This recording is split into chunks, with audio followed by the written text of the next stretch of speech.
Excellencies, distinguished delegates, I call to order the third plenary meeting of the special session of the Assembly.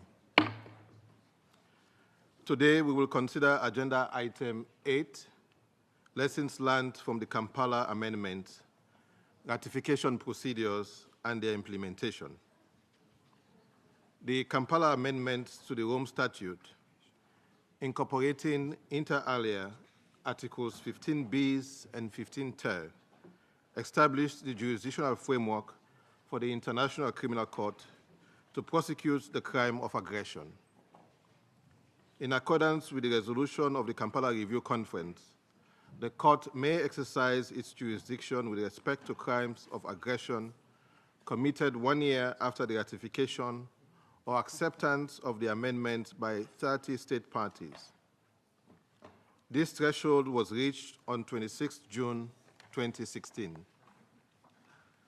The Court's jurisdiction was activated on 17 July 2018, pursuant to Assembly Resolution ICC ASP/16/Res 5, marking a historic expansion of the Court's mandate. Since then, the Assembly of State Parties has consistently encouraged further ratifications, with 48 state parties having ratified the amendment to date.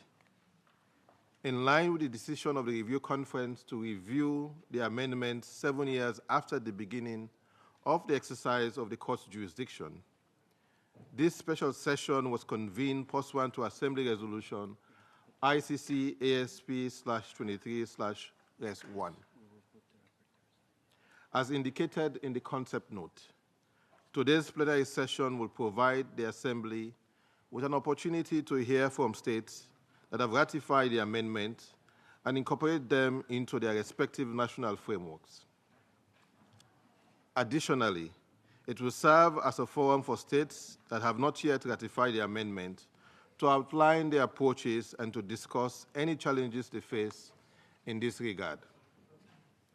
I would like to invite the Assembly in this morning's plenary to have an interactive session, if so possible and time permitting, where state parties and other stakeholders can present their points in their statement, and there will be the opportunity for other participants to respond or comment on the interventions. Further, I take note of the important proposal of a number of states that the special session should focus on key issues related to the Kampala Amendment and their ratification and implementation, including complementarity, cooperation, and universality. I hope that this session would facilitate continued dialogue on these important issues, which will lead to a strengthening of the Rome Statute system. The list of speakers for this morning's plenary is available at the conference officer's desk. As mentioned, state parties and all stakeholders are invited to deliver statements of no longer than 3 minutes. Speakers should speak from their seats. I would ask you to be mindful of the time limit so as to allow other speakers to take the floor, and so that we could have an interactive session afterwards. Please note that the speakers may send the full version of their statement to the Secretariat, and they will be posted on the webpage of the special session. Let us now turn to the speakers list.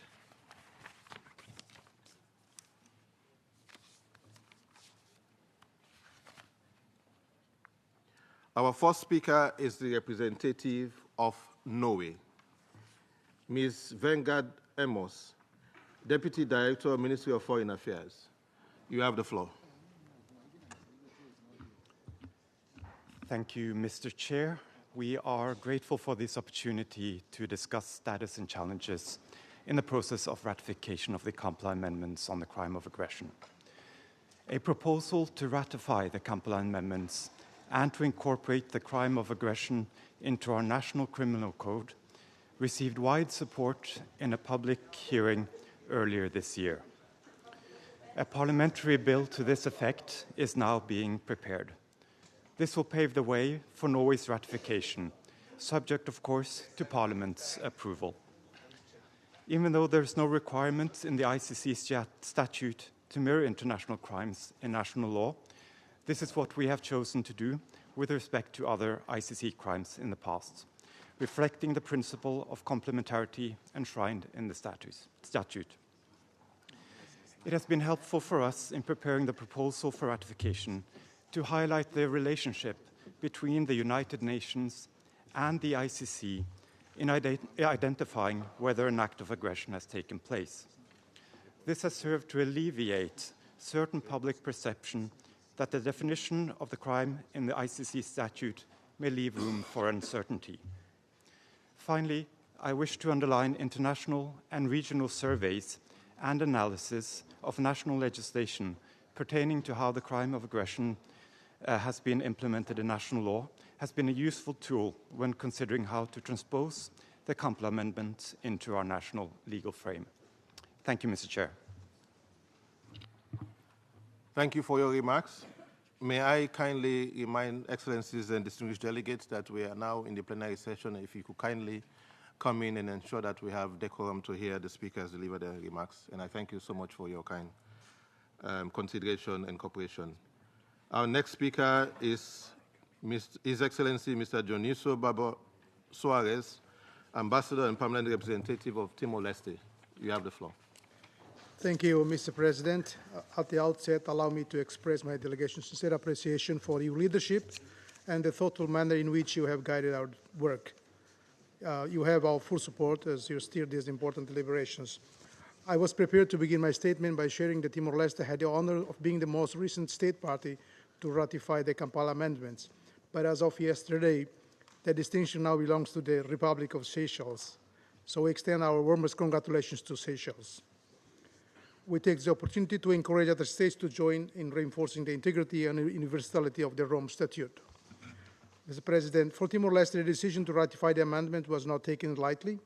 In our constitutional system, the process of ratifying an international legal instrument is both thorough and inclusive.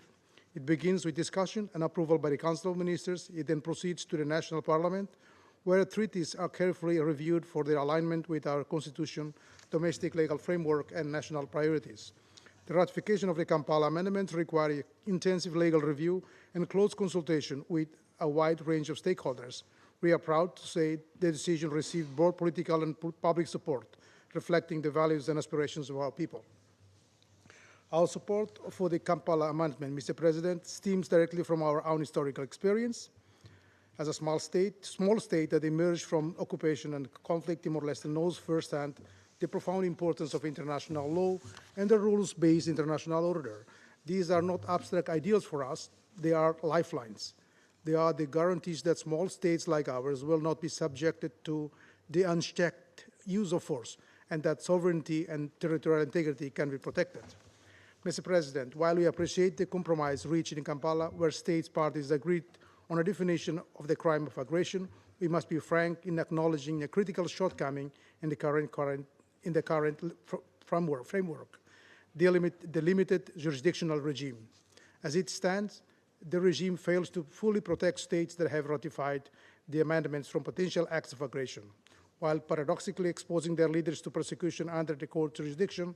This asymmetry presents a significant disincentive for broader ratification. Therefore, Timor-Leste believes that establishing an harmonized jurisdictional regime, one that removes the accountability gap, is essential. So we welcome and strongly support the amendment proposed by Costa Rica, Germany, Sierra Leone, Slovenia, and Vanuatu, as well as the accompanying draft resolution submitted by Liechtenstein on July 3rd. We see this proposal as a constructive and principled step forward that offers a solid foundation for negotiation. Thank you, Mr. President. Thank you for your remarks. Our next speaker is Japan, and I give the floor to Mr. Mitsuki Mizuno, Director, International Judicial Proceedings Division. You have the floor. Thank you, Chair. The ICC, an international organization aiming for universality, has only 125 state parties. In addition, only 48 state parties, less than 40% of the total, have ratified Kampala amendments so far. The Asia-Pacific region has only 19 state parties to the Rome Statute, while 55 countries are UN member states for the same region. The lack of universality in this crucial region requires our attention. The ICC is currently facing an existential crisis due to the backlash stemming from the application of its jurisdiction to non-state parties.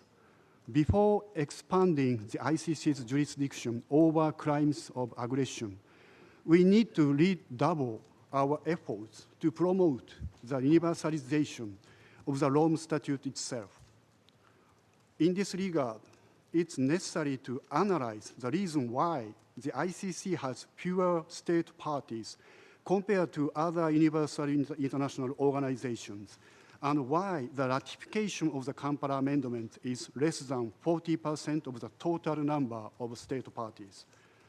The fact that the crime of aggression is a leadership crime inherently linked to issues of immunity further explain the reason for reservation which some states may have.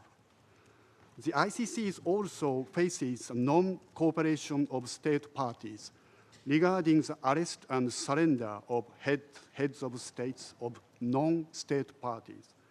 In this connection, Japan draws your attention to the differing views from the international law academia regarding the judgment of the ICC chambers on the relationship between the obligation to cooperate under the Rome Statute and the immunity of heads of state under customary international law, particularly application of Articles 27.2, 86, and 98.1 of the Rome Statute. These issues may be one of the factors making it difficult to achieve the universality of the ICC. Japan believes that it would be beneficial to have discussion on this issue among state parties who are the owner of the Rome Statute, while taking into account the independence of the ICC. Thank you very much.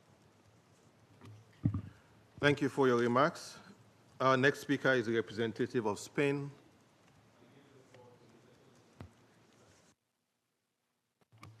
I give the floor to His Excellency Mr. Hector Gomez Hernandez, Ambassador and Permanent Representative of Spain. You have the floor. Señor Presidente. Mr. Chairman, Spain defends international law and a multilateral system based on laws. It reiterates its support for the ICC in its work against impunity and reparation to victims. We also defend that the court should be able to work without interferences or external pressures. Spain is one of the countries which has ratified the Kampala amendments, and it did so relatively early in 2015, November. Spanish courts had to approve the organic law ratifying the amendments to the Rome Statute. This is a law which required a majority in the courts. The prompt ratification of the Kampala amendments shows our commitment with multilateralism and the UN principles, and specifically with the ICC. This commitment is promoted by the political will of my country and is supported by Spain's society. This commitment is maintained today and can be seen in the process to ratify the amendments to Article 8 of the Rome Statute. Processes of ratification include the legislative process, each one with due time periods. But there is a political will. The process of ratifying Kampala and the amendments have been supported by the courts. Spain is committed to the full exercise of jurisdiction by the ICC. We participate in the group of friends to review the Rome Statute, and we support the Kampala Amendments review to harmonize criteria on the crime of aggression, to harmonize it with the other crimes under the Rome Statute. We urge all states to ratify part of the Kampala Amendments and to participate in this review in order to harmonize the jurisdiction of the court. The review was not only envisaged in the Kampala conference, but it responds to the current needs of the Rome Statute against impunity, something that we cannot tolerate in the international community. Thank you.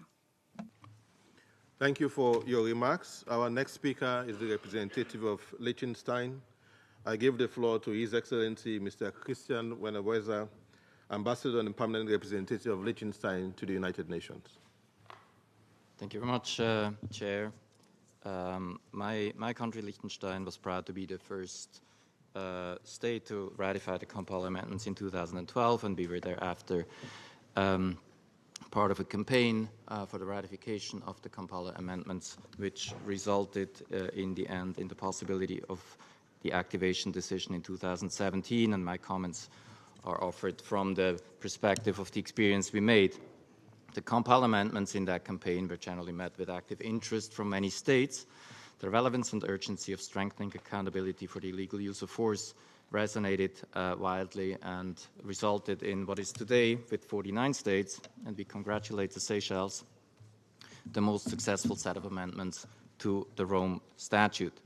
It is also worth emphasizing that the quality of the definition in Article 8 bis in particular turned out to be a strength of the Kampala package. It now forms part of numerous national legal systems and has also been a point of reference in broader international accountability efforts.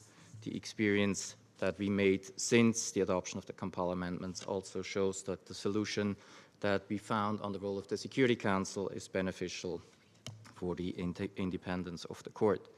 In limiting factors, as far as even broader acceptance on the Kampala Amendments, we saw two, one related to Kampala and one not.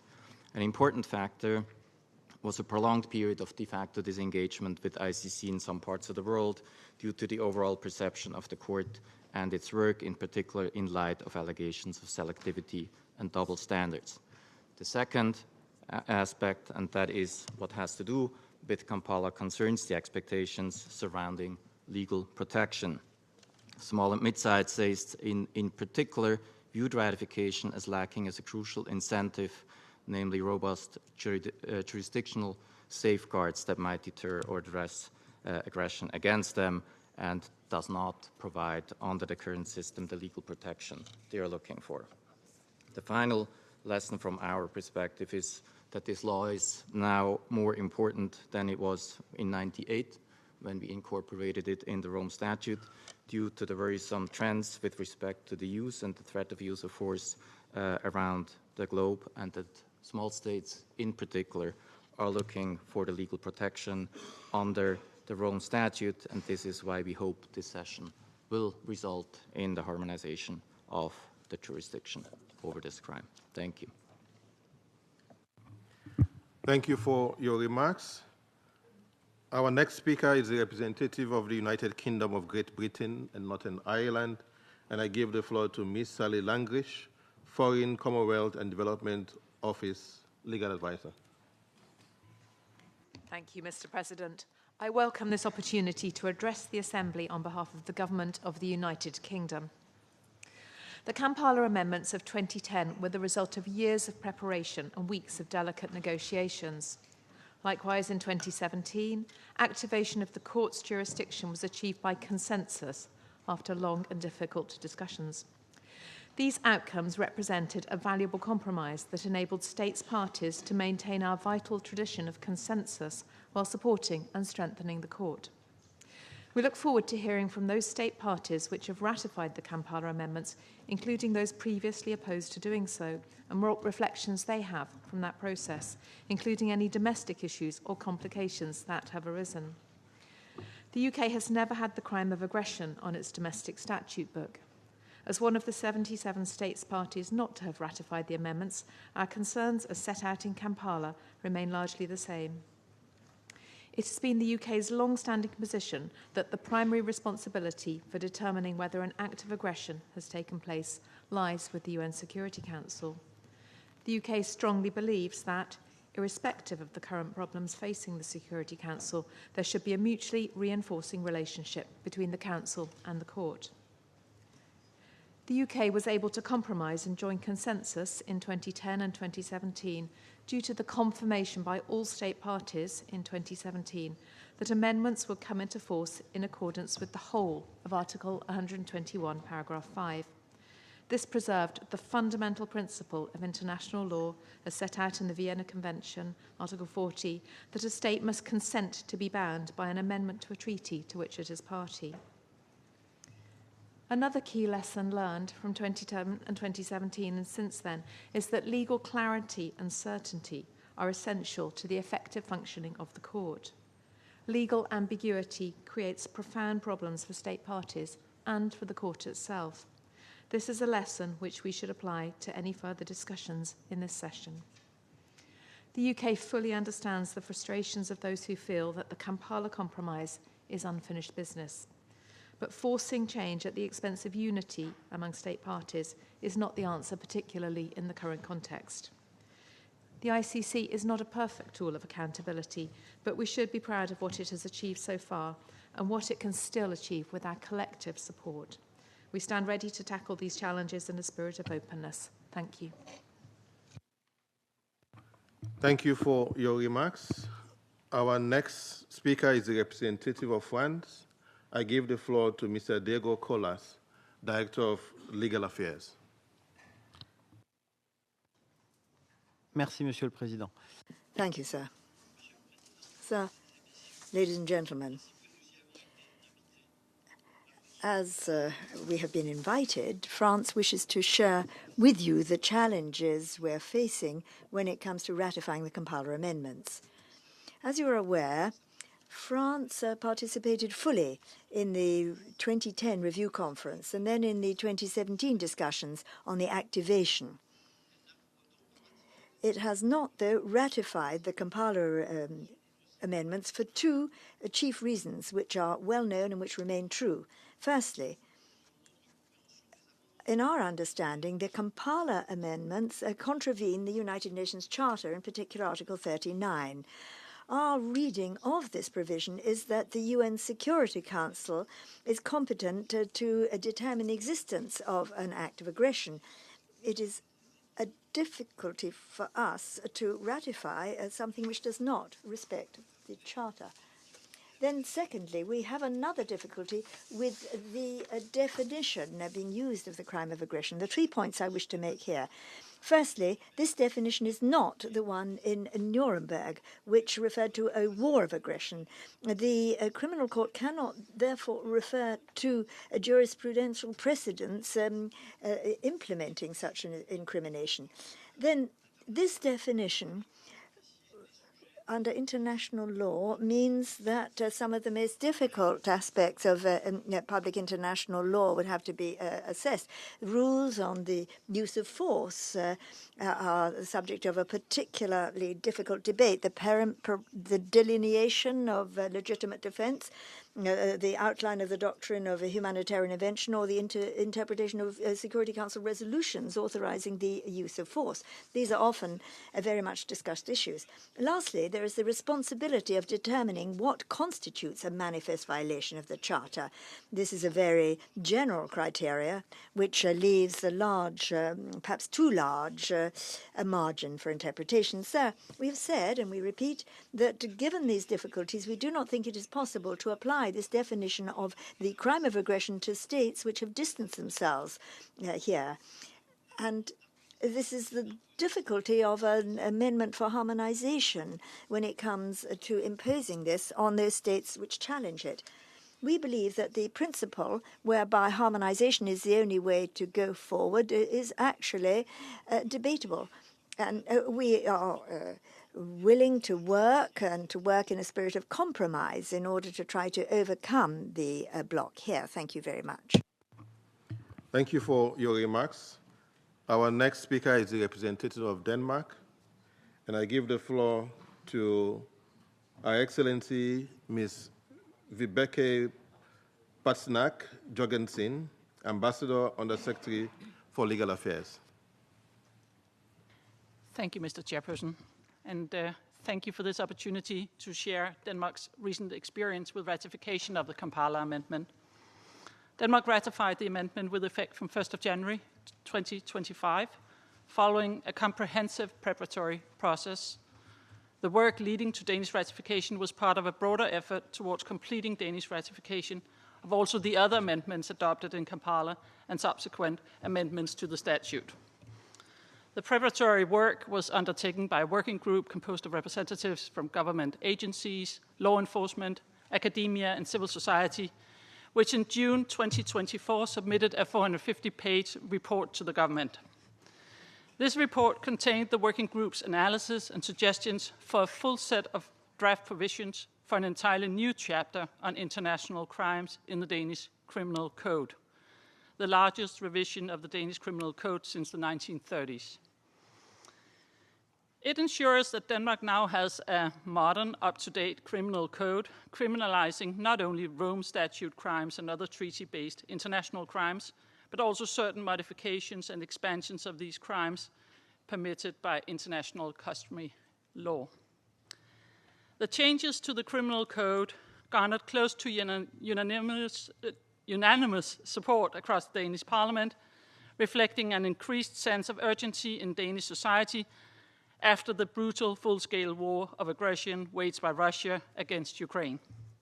We believe that the strong support was also due to the broad participation of civil society and academia in the preparatory work. Turning specifically to the incorporation of the crime of aggression into the criminal code, let me make a few comments. The first on jurisdiction. After careful study of the practice also of other states, we determined that the most solid basis in international law would be territorial and personal jurisdiction. Thus, our criminal code covers crimes of aggression committed on Danish territory against Denmark or by Danish national or persons permanently residing in Denmark. Unlike the case for other international crimes, Danish law enforcement authorities do not have universal jurisdiction over the crime of aggression. Secondly, concerning immunity, the preparatory report noted that personal immunity for international crimes continues to apply for the Troika before foreign domestic courts, but also that Denmark believes that generally there should be no functional immunity for international crimes. The report further recognizes the limited state practice when it comes to prosecutions for the crime of aggression in domestic courts, and consequently, the somewhat unsettled question of immunity. Under Danish law, it is for the courts and law enforcement bodies to apply customary international law to each particular case as the law stands.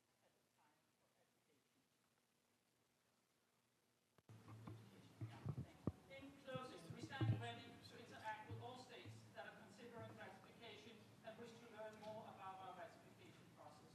Furthermore, as members of the group of friends, we hope that this statement sharing our experience with ratification can also be helpful in setting a positive tone for expanding support for fighting impunity for the crime of aggression and help support the momentum for the consensual adoption of the harmonization proposal. Thank you.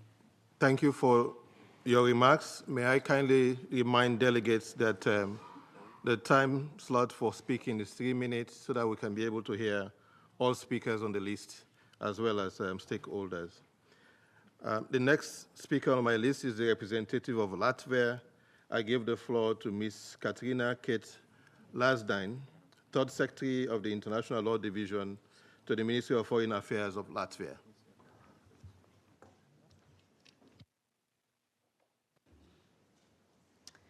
Thank you, Chair.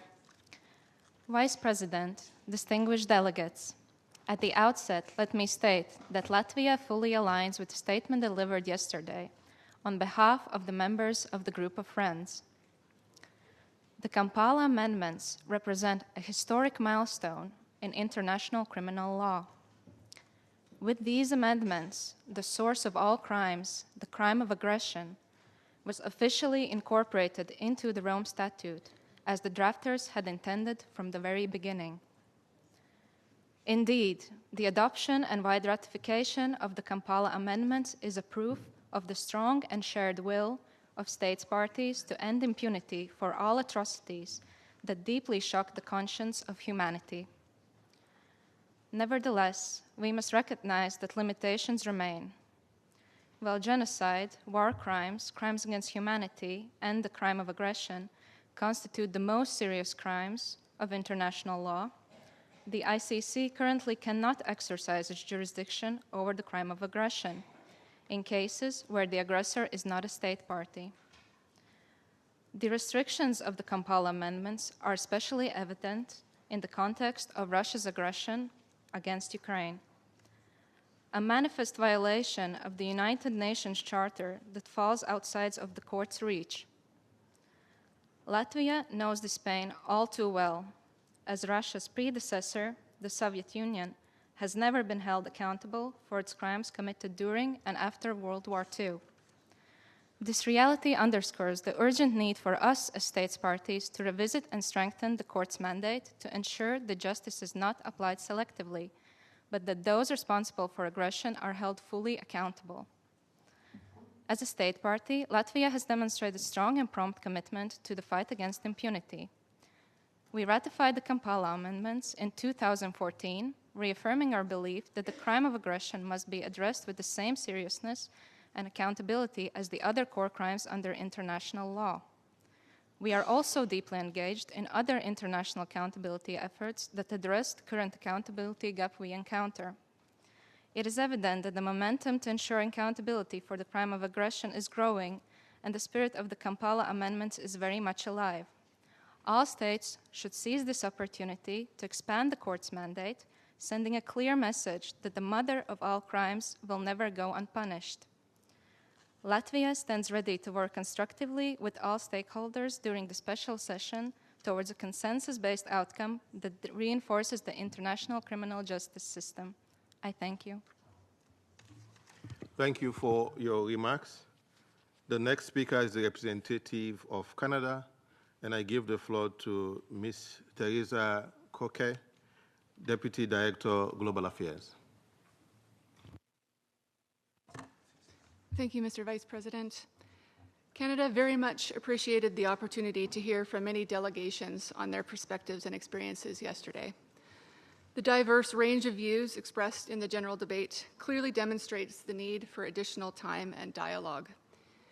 While some delegations expressed the view that we need to further amend the Rome Statute, others questioned the need to move beyond the consensus reached at Kampala and suggested that this Assembly instead focus on how to meaningfully implement the Kampala amendments while preserving the overarching goal of universality, which is paramount to achieving the full promise of the Rome Statute. We look forward to continuing this discussion today. While Canada has not yet ratified the Kampala amendments on the crime of aggression, we continue to assess their legal and practical implications and remain fully committed to the principles of international justice and to the Rome Statute framework. Ratifying the Kampala amendments involves important considerations that many states, including Canada, continue to evaluate. First, there are legal issues that require careful examination, including how the crime of aggression fits within domestic law. It is Canada's practice to implement domestic legislation in line with treaty obligations before we ratify any treaty obligations. It is thus a requirement for us to fully understand any changes that would be required within our national legal system before we can ratify any amendments. The principle of complementarity also requires us to carefully consider how our domestic criminal justice system can best operate to achieve accountability for this crime. Second, states need to ensure that their commitment to international accountability operates in a consistent manner with their responsibility to ensure national security and maintain international peace and security. This includes carefully examining questions of military interoperability with countries that have not ratified the amendments. Third, and as we touched upon in our national statement, Canada recognizes the importance of clarity when it comes to implementation. Uncertainties remain about how the court will exercise its jurisdiction over the crime of aggression in practice, leading to understandable hesitation among states when considering whether to ratify. The potential implications of the amendments for non-states parties and for our collective understanding of public international law principles warrant careful consideration. A better understanding of how the amendments will work in practice is essential to gaining wider support with a view toward the universalization of the Rome Statute. Monsieur le Président, le Canada comprend... Canada understands that it's not alone in examining this issue. We are open to learn from the experience of those states which have already ratified the Kampala amendments. Thank you very much. Thank you for your remarks. Our next speaker is the representative of Mexico, and I give the floor to Mr. Pablo Oacha Olambo Naga, legal advisor of the Mexican Ministry of Foreign Affairs. Muchas gracias, señor presidente. Thank you very much, sir. My delegation is delighted to see you in the chair this morning. Sir, this exchange is very important in order to define how we can move forward effectively towards a truly operational universal jurisdiction over the crime of aggression. It is vital to start from a serious and honest diagnosis of the current situation.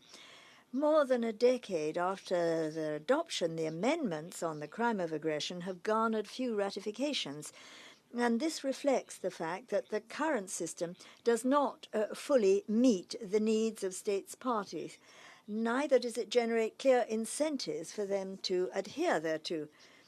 States seek real protection against acts of aggression, and they will not feel truly protected while the current norms exclude the possibility for the court to know of the aggressions committed by any state against it, as happens with the other crimes. The current framework seriously restricts the ability of the court to act, and it leaves states parties vulnerable to external aggression. This is neither a theoretical nor an abstract problem. It is a true risk of impunity, and we have to overcome this obstacle. If there is one lesson to be learned from these 7 years during which the jurisdiction of the court on the crime of aggression has been active, it is that the Kampala amendments with the activation agreement of 2017 make it practically impossible for the ICC to have jurisdiction over this crime. This is something that must and can be corrected. Mexico appeals for this process to enable us to move towards a solution which will harmonize the jurisdiction norms on the crime of aggression together with the other crimes falling under the jurisdiction of the court. This would be consistent with international criminal law, and it would be a decisive contribution to combat impunity for one of the most serious acts under international law, and to ensure that states party may be fully confident about the system that we have constructed. Thank you. Thank you for your remarks. Our next speaker is the representative of Switzerland, and I give the floor to His Excellency Mr. Fran Perez, Ambassador, Director General of the Directorate of International Law of Switzerland. Merci beaucoup. Thank you very much. I should like to thank you, sir. Switzerland participated actively in the negotiations on the Kampala amendments, and ratifying these amendments, we made a contribution to arrive at the number of necessary ratifications for the court to be able to exercise jurisdiction over the crime of aggression. Since the adoption of these in 2010, the Kampala amendments have become the amendments to the Rome Statute which have been most ratified. I should like to congratulate Seychelles for having also recently ratified the Kampala amendments and done that. Many states, having ratified the amendments, have incorporated the definition of the crime of aggression in their national legislation. Switzerland is in the process of making this transposition into domestic law.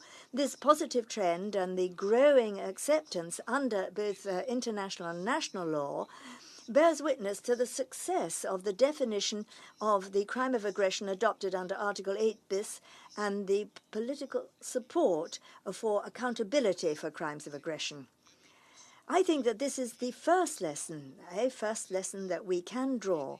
The amendment and its definition have helped to develop national legislation. However, 7 years have passed since the activation of the jurisdiction of the court over the crime of aggression, and no inquiry has been opened on this crime. The recent development of world developments show that this gap and underscore the need to fill it. The second lesson that we would learn is a simple one. The definition of the crime of aggression adopted in Kampala is not challenged. It's the restricted ability of the court to exercise its jurisdiction regarding this crime that leaves room for impunity. It is time to move to harmonization there so that the court can be ensured of being able to exercise appropriately its jurisdiction over the crime of aggression. We are ready, and we hope everybody else is, to work together to find a good solution so that we can reach a consensus-based solution. Thank you. Thank you for your remarks. Our next speaker is the representative of Ireland, and I give the floor to Mr. Trevor Redmond, Legal Advisor to the Department of Foreign Affairs.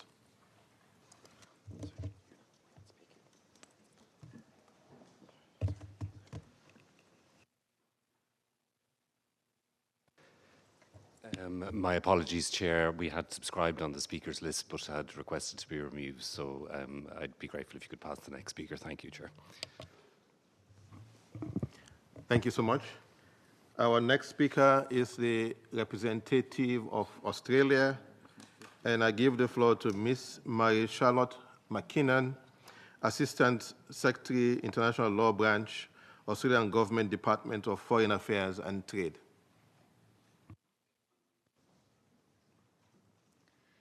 Thank you, Mr. Vice President. Australia was pleased to have joined consensus in 2010 in adopting the Kampala Amendments, and again in 2017 in supporting activation of the court's jurisdiction over the crime of aggression. We did so on the basis of the model whereby both the victim and the aggressor state must have ratified the amendments. The Kampala Amendments represent a finely balanced framework for ending impunity for the international crime of aggression and reflect our decades-long collective efforts. This session on the lessons learned by states parties from the ratification and implementation of the Kampala Amendments is invaluable. We have heard that states parties face various complex challenges in successfully ratifying and implementing the Kampala Amendments in their respective domestic systems. These would include the importance of properly considering how the principle of complementarity would apply to domestic investigations and prosecutions of the crime of aggression. These challenges underscore the importance of today's continued dialogue on these issues so that we can learn from our shared experiences. In Australia, we would need to amend our National Criminal Code and related legislation to prescribe the crime of aggression before Australia would be able to ratify the Kampala Amendments. The process of implementing the intricate jurisdictional regime over the crime of aggression into our domestic system and the consequential implications of prescribing the crime of aggression into Australian law raises complexities. As a matter of Australia's domestic treaty process, a decision to ratify the Kampala Amendments would also need to be scrutinised by the Australian Parliament and opened to public consultation.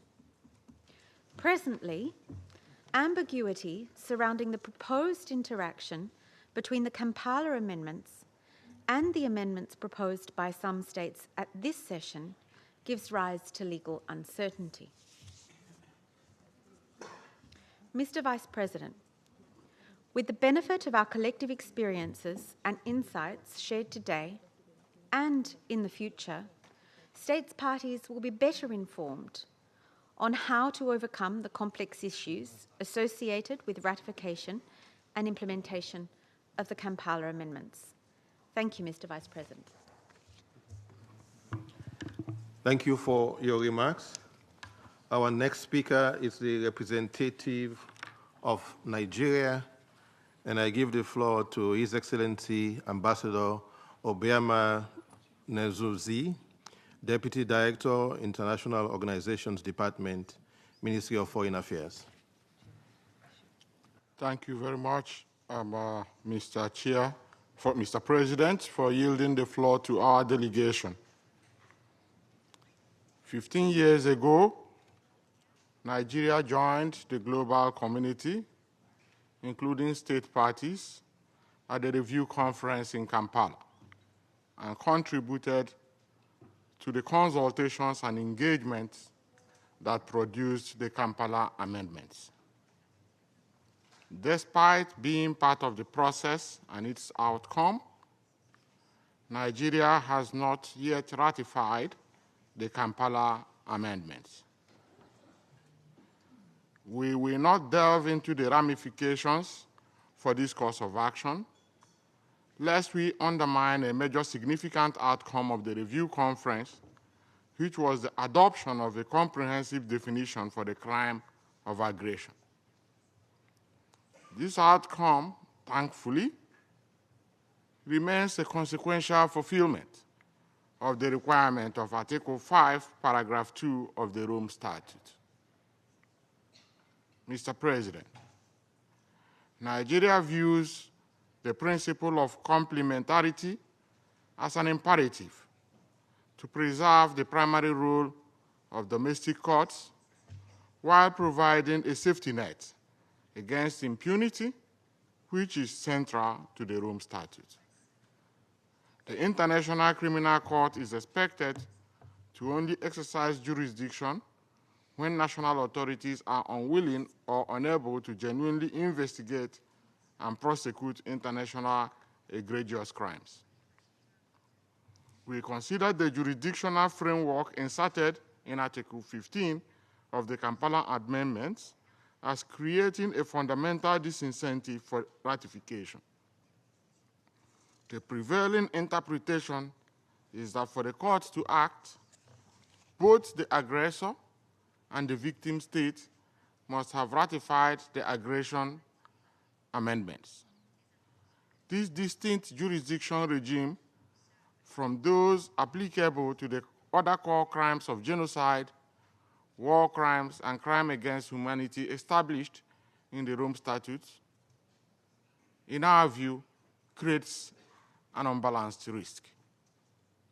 Furthermore, a state exposes itself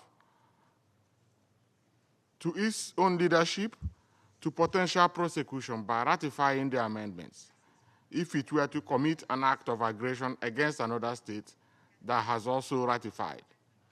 However, it gains no equivalent legal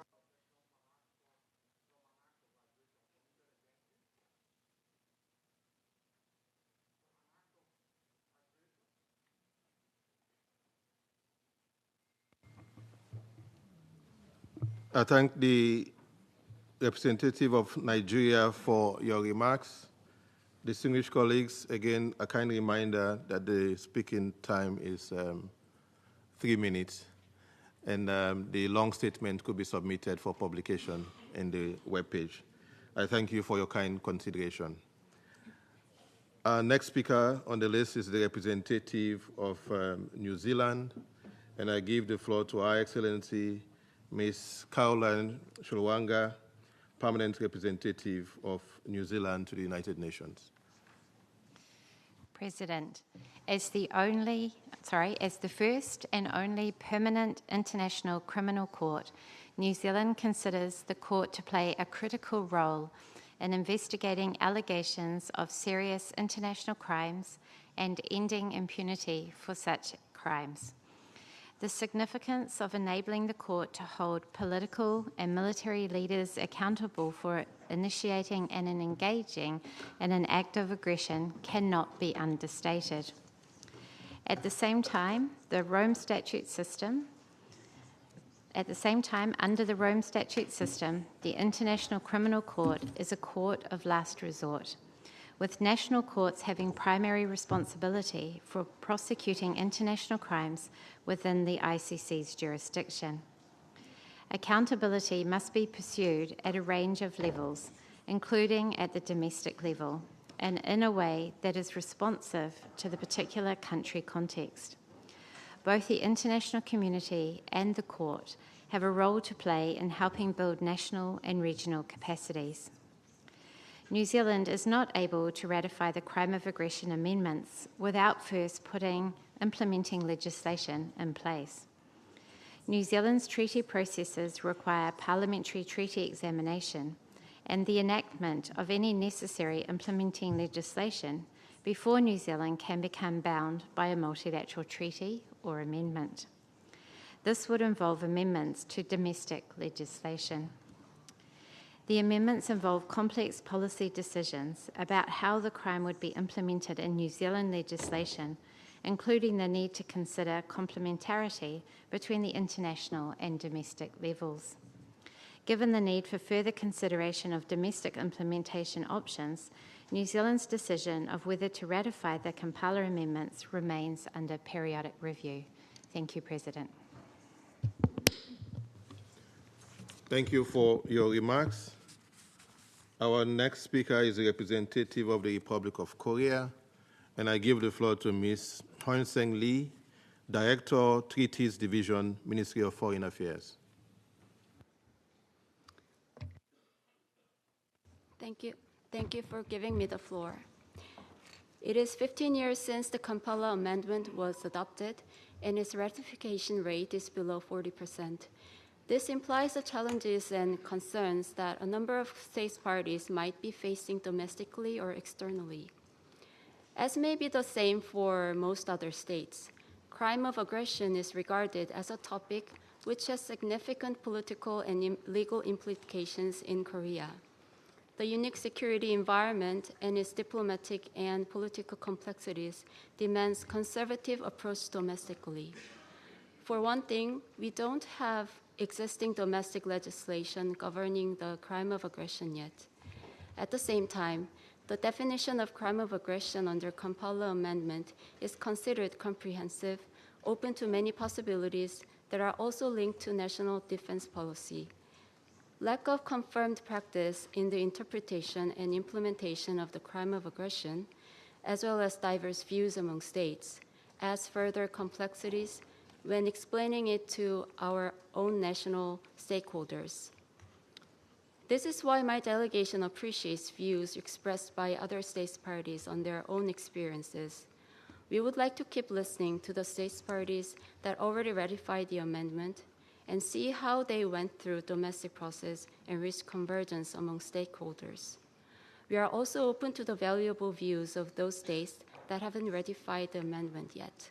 I thank you. Thank you for your remarks. Our next speaker is the representative of Germany, and I give the floor to Her Excellency Ms. Tanja von Oster-Glitschen, Ambassador and Head of the German Delegation. Thank you very much, Mr. Vice President. It will come as no surprise that I fully endorse the joint statement delivered yesterday on behalf of 34 state parties, including Germany, who are members of the Group of Friends on the review of the ICC's jurisdiction over the crime of aggression. Let me take the opportunity of this review to make Germany's national case for the proposed amendment. In diplomatic speeches, references to history and historical moments are all too common. This should not blind us, however, to register historical changes that are clearly in evidence and to act upon them. The international legal order and European security are at a crossroads. An order that, by and large, ensured security and prosperity on our continent for 80 years is facing the greatest challenges since its inception. While there has been war and conflict, of course, in those decades, something fundamental is different today. A member of the P5 and a state with nuclear weapons has engaged in an outright war of aggression in Europe in clear and utter defiance of the UN Charter. 80 years ago, in the Second World War started by Germany, the idea of individual criminal responsibility particularly for planning and conducting a war of aggression, was also brought to fruition in the Nuremberg trials, spurred in particular by the United States, Great Britain, and France. One core motivation for the Nuremberg trials and for the Nuremberg principles to which they gave rise was to deter aggression. As a consequence of our history, Germany has been a supporter of the Rome Statute from the start. Germany has argued for the meaningful inclusion of the crime of aggression in Rome, in Kampala, and in New York. But what has given new impetus to this long-standing policy was the realization in 2022 that the Kampala regime does neither deter aggression nor ensure that aggressors against state parties can be tried in The Hague. Ensuring the ICC has jurisdiction over an aggressor if a state party to the Rome Statute is attacked, irrespective of the aggressor's nationality, should be a common-sense proposition. And yet, we have been debating the crime of aggression in the ICC context for a quarter of the century. With the international legal order under threat and geopolitical realities changing fast,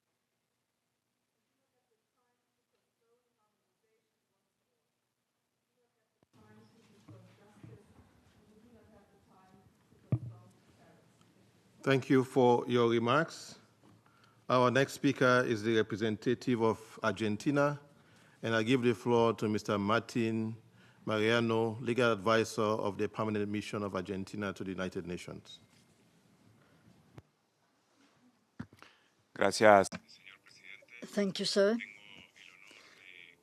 It is my honor to share our national views on the Kampala amendments on the crime of aggression. Argentina ratified the Kampala amendments in 2017.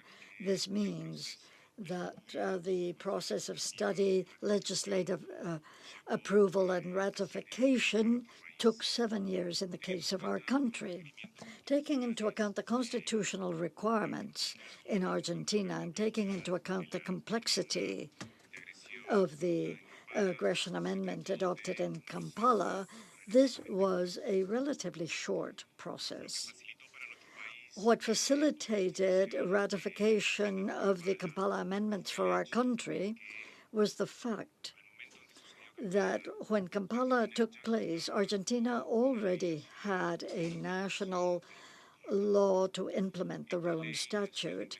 This national implementation law, when it was adopted by Argentina, incorporated all of the provisions of the statute in the Argentine legal system, and it regulated all relations of cooperation between the court and our country. This national implementation law includes a very important provision in terms of amendments, and this provision made it possible for the process of ratification of the Kampala amendments to be relatively short. Our national legislation to implement the statute establishes that all crimes described in the Rome Statute are part of the Argentine criminal system, and they will also be part of the Argentine criminal system, all of those crimes which in the future may fall under the jurisdiction of the ICC. For this reason, whenever Argentina ratifies an amendment to the Rome Statute, there is no need to adopt a new implementation law. The general implementation law which governs the Rome Statute suffices.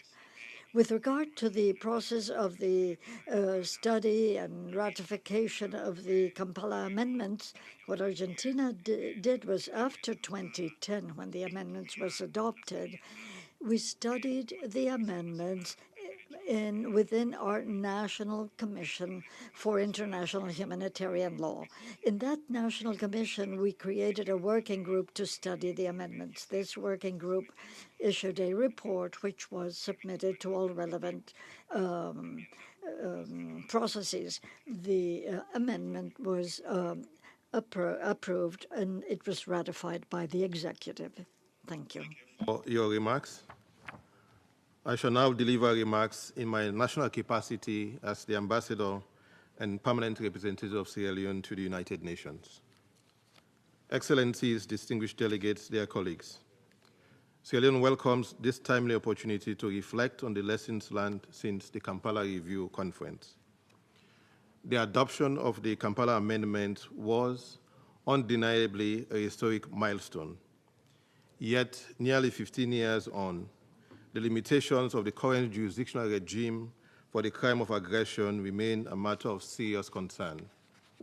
As noted in the general debate, Sierra Leone has not yet ratified the Kampala Amendment. We view the current framework as incomplete. The requirement that both the aggressor and the victim state must have ratified, or that the Security Council must act, creates a significant accountability gap, leaving many acts of aggression beyond the reach of international justice. These restrictive conditions not only undermine sovereign equality, but also risk further fragmenting the international legal order. This is fragmentation of justice and accountability, not, as some may argue, a proliferation of legal instruments. Treaty law, by its nature, evolves through instruments and the consent of state parties. Crucially, these debates cannot be separated from the broader context of today's international order. At a time of growing disregard for international law, the paralysis of the Security Council has rendered accountability not only subject to geopolitics, but increasingly unattainable. The Council's structural imbalance and the stagnation of reform, particularly the historical injustice against Africa, only reinforce the urgency of principle and systemic change. For Sierra Leone, harmonizing the jurisdictional regime for all core crimes is not a political choice, but a legal necessity. Aligning the crime of aggression with the standards applicable to genocide, war crimes, and crimes against humanity will close accountability gaps and affirm the principle that might does not make right. We remain committed to working with all state parties to strengthen a fair, universal, and coherent international criminal justice system grounded in the rule of law and sovereign equality of states. I thank you. I now resume my function as Vice President of the Assembly, and the next speaker on the list is Uganda, and I give the floor to His Excellency, Mr. Pius Perry, Head of Delegation, Solicitor General of Uganda. Thank you, Mr. Vice President. My delegation and I would like to commend you for the excellent manner in which you are steering this very important discussion. As we indicated yesterday, Uganda has not ratified the Kampala amendments.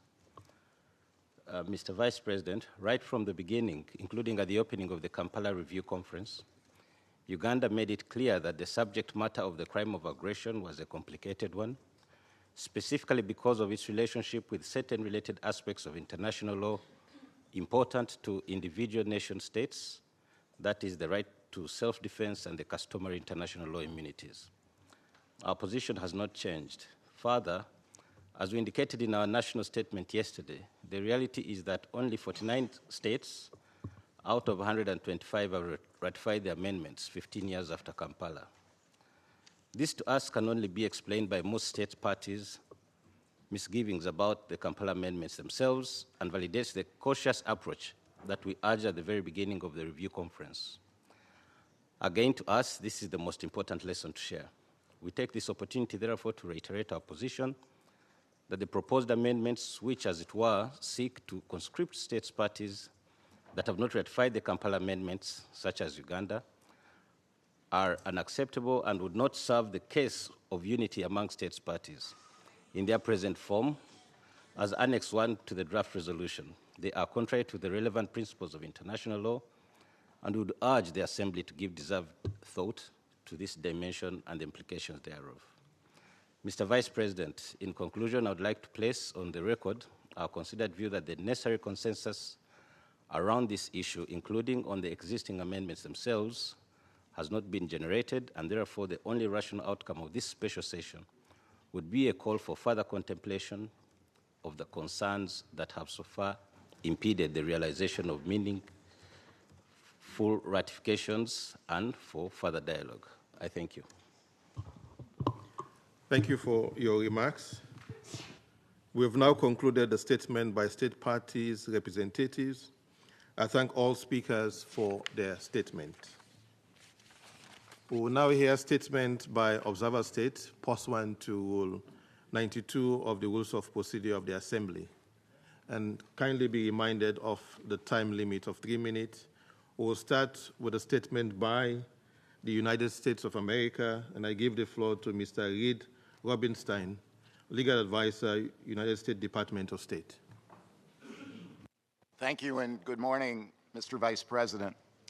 It is my privilege to address you as the representative of the citizens of the United States, our President Donald J. Trump, and our Secretary of State Marco Rubio. It is my high honor to convey the position of our government with respect to the matters at issue today. On February 6th, the President issued Executive Order 14203, authorizing sanctions on the International Criminal Court and certain of its supporters. The order finds that the ICC has engaged in illegitimate and baseless actions targeting America and our close ally, Israel, that it has wrongfully abused its power, and that its malign conduct threatens to infringe U.S. sovereignty and undermine our critical national security and foreign policy work. Our deep concerns regarding the Kampala amendments are long-standing and well-known. These amendments, proposed amendments, remain controversial and divisive, even among state parties. Expanding the ICC's purported jurisdiction directly disregards America's repeated objections to the Rome Statute system dating to the 1990s. Now, we are told that absent amendment to the Rome Statute, our concerns cannot be addressed. And yet, this body is considering amending the Rome Statute not to rein in the ICC, but to further expand its purported jurisdiction. The United States is not a party to the Rome Statute, and we expect our sovereign decision to reject ICC jurisdiction will be respected. Likewise, we expect that similar decisions by our allies, including Israel, will also be respected. Accordingly, we will use all appropriate and effective diplomatic, political, and legal instruments to block ICC overreach. Our additional sanctions of June 5th should underscore our resolve. To be clear, we expect all ICC actions against the United States and our ally Israel, that is, all investigations and all arrest warrants, to be terminated. If not, all options remain on the table. Thank you for your attention. I thank you for your remarks. We will now proceed with statement by international organizations and other entities. And I give the floor to Ms. Frederica Shuesho-Ferova, who will speak on behalf of a group of NGOs, including the Global Institute for the Prevention of Aggression, Parliamentarians for Global Action, and the European Center for Constitutional and Human Rights. You have the floor, please. Thank you very much. Excellencies, distinguished participants, I would also like to add following two organizations to the list, Al-Haq and La Ligue pour la Paix, les droits de l'homme et la justice. We welcome the ratification of the Kampala Amendments on the crime of aggression by 49 states, making it the most widely ratified amendment to the Rome Statute. At the same time, however, we note with concern that a significant number of states still have not ratified the amendments. We have seen that the current jurisdictional framework presents a significant barrier or even an obstacle to ratification for many states. The complete exclusion of any crime of aggression involving the territory or nationals of non-party states and the ability of states, parties, to opt out of the court's jurisdiction over the crime significantly limit the protection that the ratification of the aggression amendments can provide. The jurisdictional limitations agreed upon in Kampala, such as the said opt-out mechanism and exclusion of the nationals of and the crime committed on the territory of non-party states, were compromises to reach consensus. However, in reality, they have created serious accountability gaps. Therefore, the future amendments should aim to remove these gaps.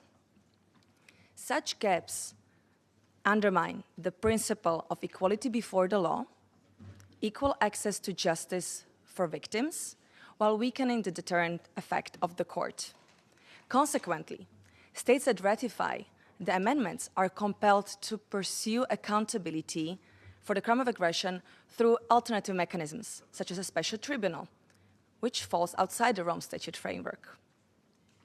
And what about the domestic law and the domestic level? While a number of ratifying states parties have incorporated the provisions on the crime of aggression within their domestic legal frameworks, several significant obstacles remain for a state to prosecute the crime before its national courts. These challenges arise primarily from the crime status as a leadership crime and also its complexity. Moreover, a state is unable to undertake such a prosecution as to another state's high-level leaders, the Troika, due to the application of personal immunities. The ICC is demonstrating in many different situations worldwide that it is in a position to investigate, to issue arrest warrants, and to prosecute the crimes under its jurisdiction. We expect this would equally apply to the crime of aggression in situations that fall under its jurisdiction. As a result of the stock-taking,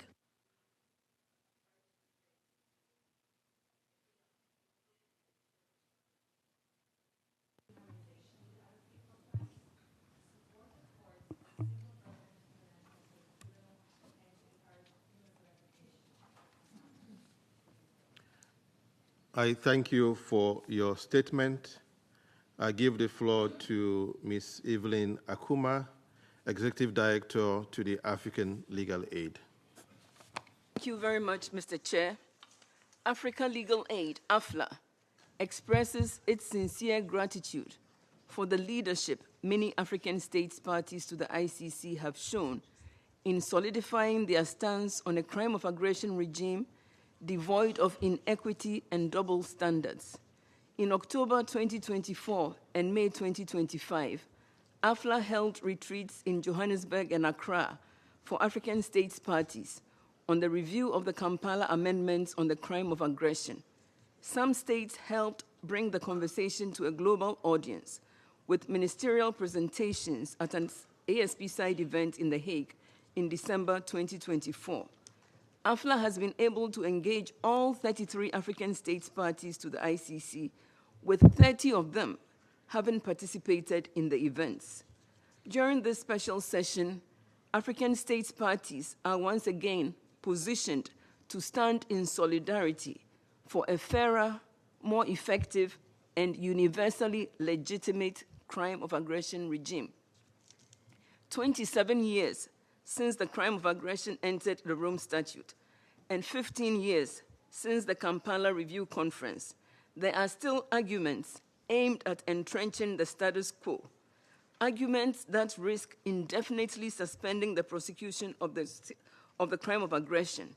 Chief among these arguments is that only 48 states parties, now 49, have ratified the Kampala amendments, deliberately failing to acknowledge that the primary reason for many states, including African states, delayed ratification lies in the fact that the current crime of aggression regime, with its jurisdictional and other limitations, renders the crime of aggression fundamentally distinct and unenforceable. There is urgent need for harmonization and amendment of the crime of aggression provisions to address and prevent untold sufferings caused by aggression, so that this mother of all crimes becomes a thing of the past. Indeed, it can be done. Nelson Mandela said it best, and I quote, "It always seems impossible until it's done." Thank you. I thank you for your statement. Excellencies, distinguished delegate, we've heard statements from state parties, observer states, international organizations, and non-governmental organizations. We have about 13 minutes, and I will now invite participants in today's plenary to have an interactive session where they can comment on, react to, or pose questions on statements delivered. I propose to take comments and questions in groups, that is based on request, and I will then invite relevant speakers to respond given the time that we have. And I will initially give the floor to Nigeria to complete their statement for the plenary. You have the floor, Excellency. Thank you, Chair, for indulging us. Chair, my delegation wishes to state further that a state exposes its own leadership to potential prosecution by ratifying the amendments if it were to commit an act of aggression against another state that has also ratified. However, it gains no equivalent legal protection from an act of aggression committed against it by a more powerful state that has not ratified the amendments. The ratification becomes a unilateral acceptance of liability without a reciprocal ratification guaranteed by security. Also, the opt-out clause included in Article 15b, paragraph 5 of the Kampala amendments has the potential to undermine efforts to hold perpetrators of the crime of aggression to account. If an affected state party is permitted to opt out by the ICC jurisdiction over investigation or potential prosecution of acts of aggression committed by it. Mr. President, we strongly hope this available gap is addressed at this special session to ensure the harmonization of jurisdictional regime of the four egregious crimes established in the Rome Statute. The time for state parties to address this fundamental anomaly cannot be more urgent. I thank you, Chair. Thank you for completing your statement. This part is meant to be interactive, and we have 10 minutes. Should there be any request for the floor?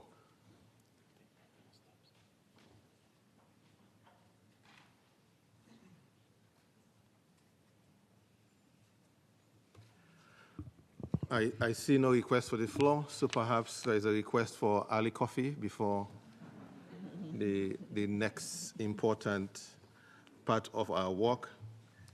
And perhaps it behooves me to take on my national hat for one moment, and I'll come back to closing as Vice President to indicate that as state parties, it is important always that we respect the prosecutorial and judicial independence of the only permanent international court that we have. And I think the statement read by Mexico on behalf of the group of states is very important in this regard. And I will resume my function as Vice President of the ASP. Distinguished delegates and participants, I thank you all for the dialogue we've engaged in today, which has been both stimulating and highly substantive. A number of innovative and insightful perspectives have been articulated, which have contributed significantly to the depth and breadth of our exchange. The ideas presented will undoubtedly provide substantial material for further reflection and consideration as we advance our collective efforts. The Assembly has thus concluded its consideration of Agenda Item 8, Lessons Learned from the Kampala Amendments, Ratification Procedures, and their implementation. Before closing, I wish to remind you that immediately following the conclusion of this plenary, the informal consultations on the review of the crime of aggression and related issues will resume its work in this conference room. I would like to remind participants that audio and video recordings are not permitted during the informal consultations. Unless I see any further requests for the floor, this meeting is adjourned. Thank you.